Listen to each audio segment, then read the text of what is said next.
Honnêtement, les amis, je ne sais même pas comment commencer cette vidéo.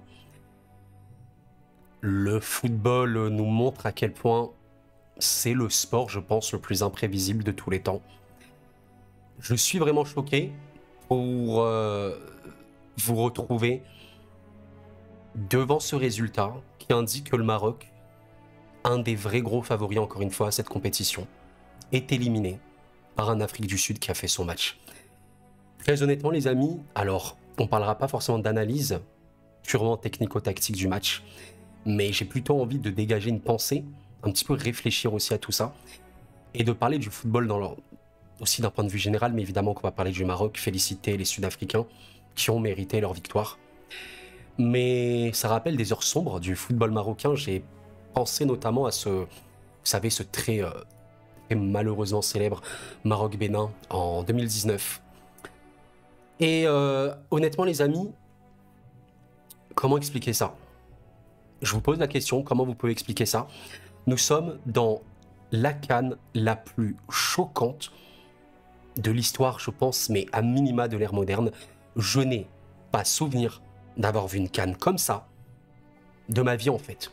De ma vie en fait. Je remonte au cas où, pour ceux qui auraient peut-être raté des choses, je vais remontrer un truc. Nous sommes dans une CAN où les favoris, pas mal de favoris ont énormément galéré, favoris / outsiders, etc.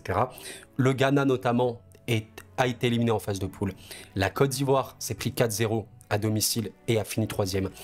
L'Algérie a fini dernière, entre autres. Le Cameroun a pas mal galéré, mais est passé. La Tunisie, on va dire un des petits outsiders, est tombé également.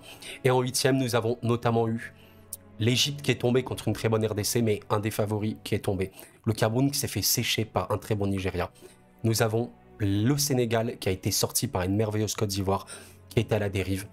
Et enfin, un Maroc éliminé par l'Afrique du Sud. Je vous avoue que je suis quand même choqué. C'est dingue parce que, vous savez, le football africain et le football européen, je vais rien vous apprendre en vous disant qu'il est différent. Les joueurs sud-africains, pour la plupart, jouent en Afrique du Sud. Littéralement, dans le championnat et dans le meilleur club sud-africain. Aujourd'hui, je trouve que la question qu'il faut se poser, c'est est-ce que pour gagner une CAN, il faut vraiment avoir que des joueurs européens? Alors évidemment, cette question, elle tombe parce que vous voyez qu'il y a énormément de grosses équipes qui sont tombées. Et on voit à quel point le football africain et européen n'est pas le même. Quand on parlait du Maroc en Coupe du Monde, qui ont été exceptionnels, évidemment, et ça n'enlève à rien leur mérite légendaire qu'ils ont eu en Coupe du Monde. Mais on rappelle un truc, c'est que les équipes comme la Belgique, par exemple, ou surtout l'Espagne, ou le Portugal, j'ai pas envie de dire que c'était des équipes parfaites pour le Maroc, mais un petit peu quand même. Et je pense que vous verrez un petit peu chez les analystes football ou quoi, le Maroc pouvait totalement sortir ces équipes-là parce que c'était des équipes très possessives. Donc le Maroc pouvait jouer bloc bas, bien fermer l'entrejeu, bien contrer, faire des bonnes transitions, etc. Les coups de pied arrêtés, et c'est exactement ce qu'ils ont pu faire.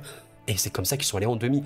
D'ailleurs, je rappelle un truc les amis, je vais vous montrer ça rapidement. La demi-finale de la Coupe du Monde contre la France, je rappelle quand même que le Maroc, c'était à peu près leur seul match où ils avaient 62% de possession. Et oui, la France n'a pas du tout joué la possession dans ce match-là. Et pourtant, si on regarde les autres matchs, contre l'Espagne, bah tu vois que le Maroc a seulement 23% de possession, donc c'est quasiment rien. Contre le Portugal, le Maroc a 26% de possession, donc c'est absolument rien également. Et il y a uniquement contre la France que la France a décidé de lâcher le ballon. Et en fait, ce que je veux dire par là, les amis, c'est très simple. Ce serait beaucoup trop facile de regarder seulement les résultats papier et de conclure que parce que le Maroc a fait demi-finale de Coupe du Monde, qu'ils sont absolument sûrs de remporter la CAN. Ce n'est pas du tout la même compétition, ce ne sont pas du tout les mêmes équipes. C'est ça la vérité. Alors évidemment, moi le premier, j'en ai fait des vidéos sur la chaîne, j'ai parlé du Maroc sur la chaîne, moi le premier, je considérais que le Maroc était un des favoris, parce que mentalement, tu arrives comme une équipe qui a beaucoup montré dernièrement, tu arrives aussi avec un effectif exceptionnel. Je vais quand même vous le remontrer les amis, c'est un effectif top monde. Top monde, peut-être que c'est un petit peu abusé, mais en tout cas top Afrique, mais je pense que c'est largement un des meilleurs effectifs du monde. Il y a énormément de joueurs de talent sur à peu près toutes les lignes, mais il y a des joueurs qui n'ont pas du tout été au niveau aujourd'hui. Je pense notamment à Mazraoui, Amrabat, le rouge qui se prend à la fin, c'est très triste, mais globalement, un manque de finition terrible. Et il faut se poser des bonnes questions, mais quand tu vois Hakimi Mazraoui, je suis désolé, mais quand tu vois cette paire de latéraux, c'est flippant. Bonou, sur le papier, c'est vraiment un des meilleurs gardiens, même si il est un peu sur la fin, il allait en Arabie. Aguerd Saïs, c'est une des meilleures charnières centrales du monde, je pense sincèrement, en tout cas en Afrique, c'est peut-être la meilleure. Le milieu de terrain entre Unai, Amrabat, voilà, je vous ai même pas montré les gens sur le banc comme Harit. Il y a énormément de talent. Si on parle de l'attaque, regardez un petit peu Adli, Abdé, En-Nesyri, on va en parler, parce que je pense que c'est quand même peut-être un défaut. Il ne finit pas assez ses occasions, malheureusement. Mais quand tu as sur le banc des mecs comme El Khanous, très jeune, très gros talent. Boufal n'était pas là, Ziyech n'était pas là. C'est peut-être aussi ce qui a énormément pesé. Voilà. Énormément de talent, un effectif de fou, et pourtant, ça n'a pas suffi. Parce que le Maroc, dans cette compète, ils se sont retrouvés à faire le jeu. Et le Maroc, dans cette compétition, ils n'ont pas affronté des équipes ultra rodées, ultra possession, purement et typique européenne. Ça a affronté des équipes africaines. Même contre la Tanzanie en poule, quand tu affrontes, que tu affrontes et que tu bats 3-0, faut pas oublier, pendant 70 minutes, c'est quand même particulier. C'est pas la folie. Contre la RDC, tu t'es quand même fait peur. Contre la Zambie, quand une pure équipe africaine, avec pas beaucoup de joueurs, voire pas du tout qui jouent en Europe, t'as réussi à mener, tu t'es arrêté de jouer, c'était plus compliqué, même si c'était pas ouf. Et là, voilà. Je pense vraiment que le football, il doit se comprendre. C'est pour ça que le football est merveilleux. Et la Coupe d'Afrique, c'est peut-être la compétition mondiale la plus imprévisible, dans le sens où il y a, vous savez, vraiment ce choc entre les équipes vraiment purement africaines. Quand je dis purement africaines, les amis, comprenez-moi, des joueurs qui jouent en Afrique. Le football africain n'est pas le football européen. J'insiste là-dessus et je pense que je ne vous apprends rien. Donc il y a un petit peu ce déchirement entre ces équipes-là qui jouent seulement en Afrique et les équipes qui a beaucoup de joueurs en Europe. Le Maroc, l'Algérie par exemple, la Tunisie, le Sénégal, etc. C'est dingue. C'est dingue et évidemment, il y a des contre-exemples. Le Nigeria, il y a beaucoup de joueurs du Nigeria en Europe. Évidemment, la Côte d'Ivoire, c'est également le cas. Mais voilà, la vérité, c'est qu'aujourd'hui, peut-être qu'il faudrait ramener plus de joueurs formés au pays, plus de joueurs marocains formés qui jouent au Maroc, plus de joueurs algériens formés qui jouent en Algérie. Le terroir, est-ce que c'est ça la solution? Mais voilà, et honnêtement, encore une fois, les amis, c'est pas une analyse du match, mais il y a eu des faits, évidemment, dans ce match-là. Il fallait finir les occasions pour les Marocains qui en ont eu. C'était pas non plus transcendant. Je vais pas dire j'ai vu le Maroc du siècle sur cette compétition, contrairement au Sénégal en poule, qui était fabuleux, il faut le dire, fabuleux. Mais le Maroc, c'était moins le cas. C'était une équipe qui cherchait, peut-être qui se rodait. Et voilà, est-ce que les absences de Boufal et Ziyech ont pesé? Oui. Est-ce que c'est ça qui explique la désillusion et l'élimination? Je pense pas entièrement. Je pense qu'il y a des manières de voir le football, de lire le football. Et je pense que le Maroc avait tout pour gagner cette CAN, mais qu'il fallait pas considérer que c'était, entre guillemets, une promenade de santé. C'est le football africain. C'est pas pour rien que le champion de la CAN change quasiment en fait tous les 2 ans. C'est dingue, mais on va revoir ça rapidement. Regardons un petit peu les derniers vainqueurs de la CAN. C'est assez effrayant de se dire quelque chose. Sénégal, Algérie, Cameroun, Côte d'Ivoire, Nigeria, Zambie, Égypte. Les 7 dernières vainqueurs sont 7 équipes différentes. Je ne sais pas si on se rend compte, on a eu quand même l'Égypte qui a gagné 3 fois de suite, le Cameroun qui a gagné 2 fois de suite, etc. Mais globalement, ça change tout le temps. Et regardez le finaliste, eh ben mine de rien, il change souvent. Là, il y a le Ghana, là, il y a la Côte d'Ivoire, là, il y a le Burkina, là, il y a encore le Ghana, là, il y a l'Égypte, là, il y a le Sénégal. C'est dingue, c'est honnêtement dingue. Et je pense que plus on va avancer dans le temps, plus ça va se voir. Le jeu, bon, je ne vais pas rentrer dans un débat philosophique en mode le jeu du football a changé, le football est très dénaturé, c'est devenu un football très stéréotypé, tout le monde joue de la même chose, mais en soi c'est vrai. Et aujourd'hui, les équipes par exemple des joueurs maghrébins ou du Sénégal ou quoi, ça peut être oui des équipes un peu stéréotypées, purement européennes. Et quand tu vas affronter l'adversité africaine, tu vas avoir du mal. Et l'Afrique du Sud, comme disait leur coach, on peut les battre, on sait qu'on peut battre le Maroc et on va faire ce qu'on a à faire. Force est de constater qu'il a eu raison, mais pas par prétention ou quoi, parce qu'il savait que son équipe pouvait tenir tant bien que mal la baraque, ce qu'ils ont réussi plus ou moins à faire, bien contré, être très physique et intense dans les duels.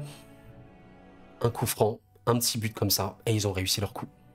c'est le football. Les amis, le football est dingue. Le football est dingue. C'est la compétition la plus impronosticable qui existe. Sincèrement, je pense que c'est impossible de voir plus. Bon, bah les amis, c'est un peu la fin de cette vidéo. Très très courte vidéo, je voulais vraiment réagir. C'est pas du tout une analyse, vous avez compris. N'hésitez pas à liker, à vous abonner si ce n'est pas fait. Merci à vous infiniment. J'ai juste une pensée quand même pour évidemment Hakimi. Vous savez, je suis supporter du PSG et évidemment que je suis content qu'il revienne. Mais dans ces conditions, il faut être honnête. C'est dur, ça fait vraiment beaucoup de peine. C'est un joueur que j'aime énormément. J'aime énormément la sélection marocaine de toute façon, très honnêtement. Et honnêtement, je supporte initialement l'Algérie. Je voulais vraiment que le Maroc aille la chercher.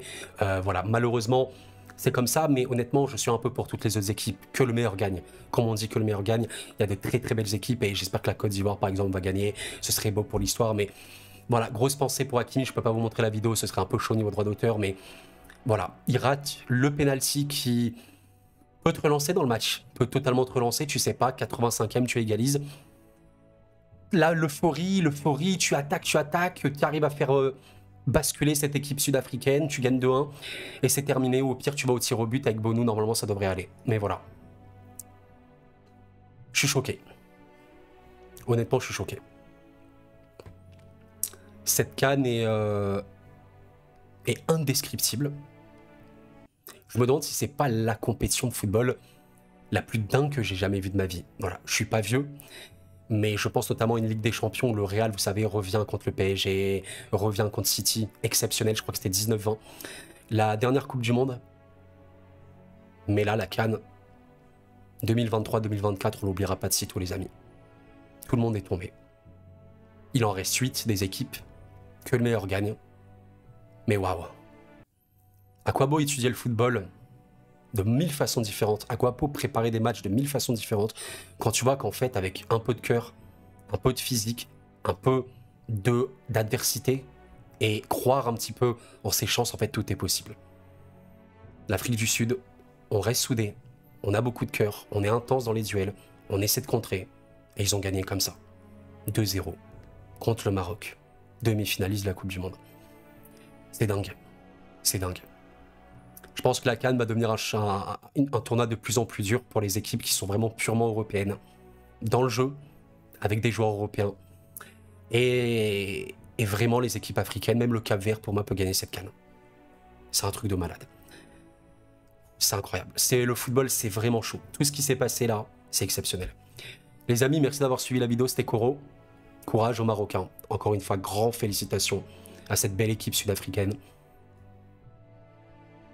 Et voilà, c'est le football. C'était Koro. Prenez soin de vous et la paix sur vous.